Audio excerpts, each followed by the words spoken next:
I'm Davy. I'm awesome. And welcome to Davy's Awesome Wrestling, where I review wrestling-related things, all from the perspective of a fan, not an insider. And this last weekend was WWE Crown Jewel from Riyadh, Saudi Arabia. Let's get into it. The opening match was for the WWE World Heavyweight Championship. Normally I would say that's a strange way to open the show, but hey, since we actually had a very rare Universal Championship defense on this card, okay. And it was Seth freaking Rollins defending his title against Drew McIntyre. Honestly, this was a fantastic way to start the show. It was really freaking entertaining. There was so much drama, there was a ton of back and forth, constant attempts by both Seth Rollins and Drew McIntyre to hit their finishers, and each one hit their finisher at least once, and each one had somebody kick out of their finisher. But it was after Seth frickin' Rollins was able to get a second stomp onto Drew McIntyre that he was able to get the pin and retain his championship. But then right after, Damian Priest's music started. He came out to cash in his Money in the Bank, which I was like, whoa, this is exciting. But he was stopped by Sami Zayn, who not only hit him and knocked him down, but took his briefcase and ran. So that was entertaining. Funny a little. Ultimately, I was kind of hoping that Drew McIntyre would win the World Heavyweight Championship because, I'm sorry, but I feel like at this point this title needs to change hands. But either way, I'm not taking away from this match. It started the night with a 5 out of 5. Yay! Second match was for the Women's World Championship. A fatal 5-way. Nia Jax versus Raquel Rodriguez versus Shayna Baszler versus Zoe Stark versus champion Rhea Ripley. It was really good. It was very chaotic, but I talk about it all the time. It was the good chaotic. The kind where, yes, I have to pay close attention, but I'm still able to follow what's going on. And honestly, in my opinion, the star of this match was Baszler, who at one point had 3 out of her 4 competitors in submission holds at the same time. But it ended when Rhea Ripley got the riptide on Zoe Stark, crashing her onto Raquel Rodriguez, who was already on top of Shayna Baszler. And then, due to all this, got the pin on Shayna Baszler to retain her Women's World Championship. Honestly, as far as Ripley goes, I'm happy she's still the champion. I think she's doing a fantastic job. Her title reign is still very exciting. This match, almost a 5, but not quite there. I'd give it a 4 out of 5. Yay! Third match, Solo Sikoa versus John Cena. And they've been making a big deal out of this, that John Cena has not won a singles match since 2018. So here we go. It was okay, but it was kind of just a, look how strong Solo Sikoa is. I get he's big, I get he's powerful, but I don't like how he Supermans everybody. I mean, don't get me wrong, John Cena definitely got some offense in, even desperately doing moves he would not normally do, like stuff off the top rope, but for the most of it, he just got dominated until Solo Sikoa did spike after spike after spike after spike, and then finally pinned John Cena to get the win. And then after the match, Solo Sikoa, after he left and John Cena was alone in the ring, he's walking away, looking at the fans all somber, as if he's retiring. Doubt it. But this match itself, like I said, it was okay. I'd give it a 3 out of 5. Yeah! Then we had a special Miz TV, where his special guest was Arab film star Ibrahim Al-Haji. If I said that incorrectly, I am very, very sorry. But before that interview could even really get started, Grayson Waller came out, tried to turn it into the Grayson Waller effect, and The Miz and Ibrahim laid him out. Basically making it clear that The Miz is now a face. Okay, whatever. Then getting back to the matches, for the United States Championship, Logan Paul challenged champion Rey Mysterio. This match was annoying. And the reason it's annoying is the same reason that all the Logan Paul matches are annoying. Not because my personal feelings against Logan Paul, which I am against Logan Paul. But it's not that.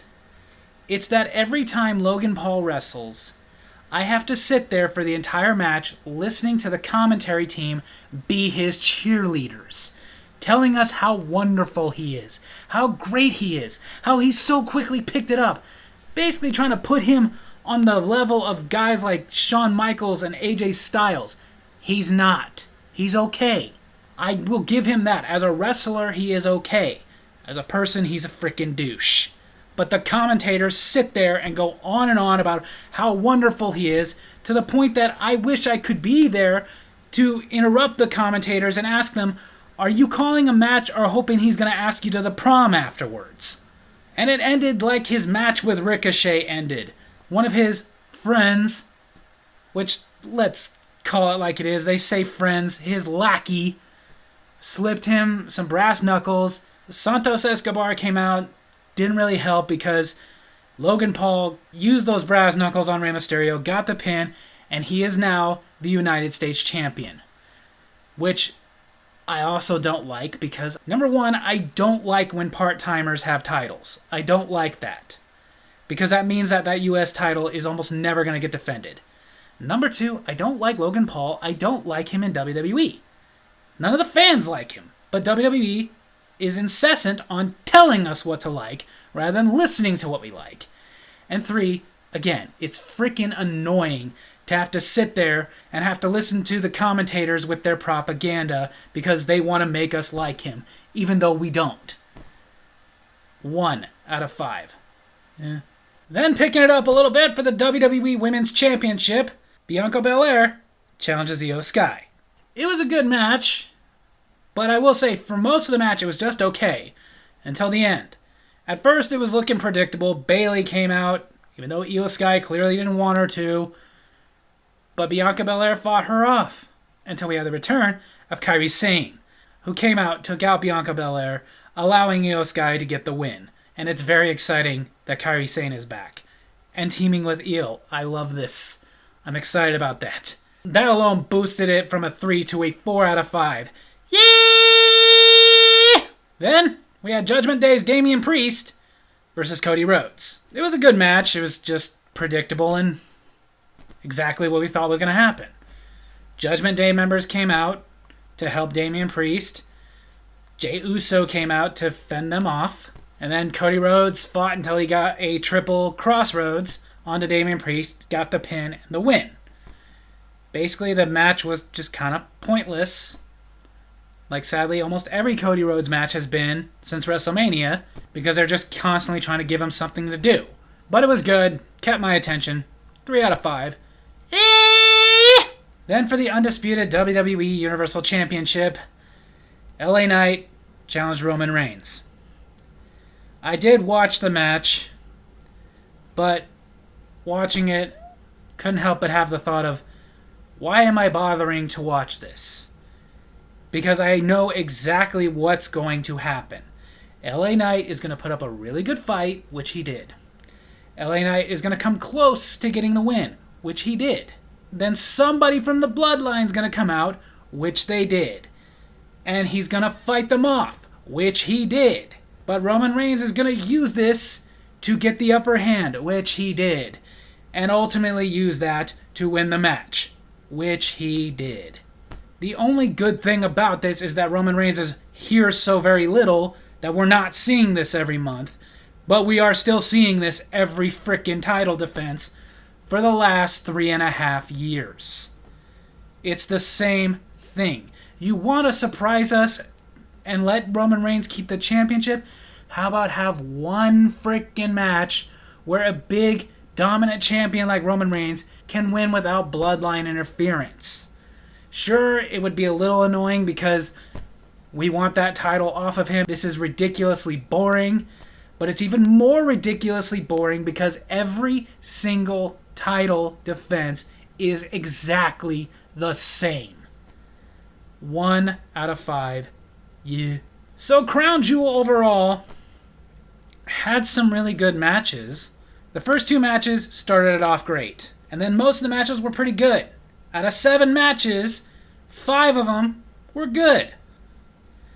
2 of them were god-awful. One, because, again, Logan Paul is there. They've put all this money into Logan Paul, so they're going to try and force us to like Logan Paul. And like I said, it's freaking annoying. It's going to get to the point where I'm going to have to watch a Logan Paul match with the volume off because it's annoying listening to his cheerleaders tell us how wonderful he is.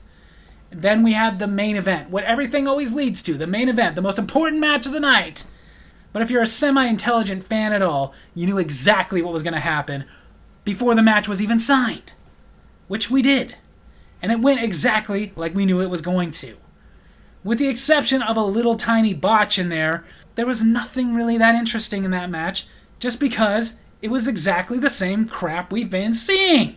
Don't get me wrong, I like LA Knight. I'm glad he's getting a championship match. I have been a fan of that wrestler since he was going by the name Shawn Ricker in the NWA. But again, I didn't have to pay attention to this match. I didn't even have to watch this match to know how it was going to go. It was the exact same formulaic crap that we have been watching for 3.5 years. It is boring. Give us something different. Even if he keeps the championship, give us something different. Have the opponent win the match by disqualification so he keeps the title. At least that wouldn't be the same freaking thing we've seen over and over and over and over again. Which is why we are all not liking WWE right now. Because it's the same boring crap over and over and over and over again. Never changing even a little bit. Being fair to the fact that it had some good matches, but also the fact that it had 2 that I would only give a 1. I'm only giving Crown Jewel a 3 out of 5. Yeah!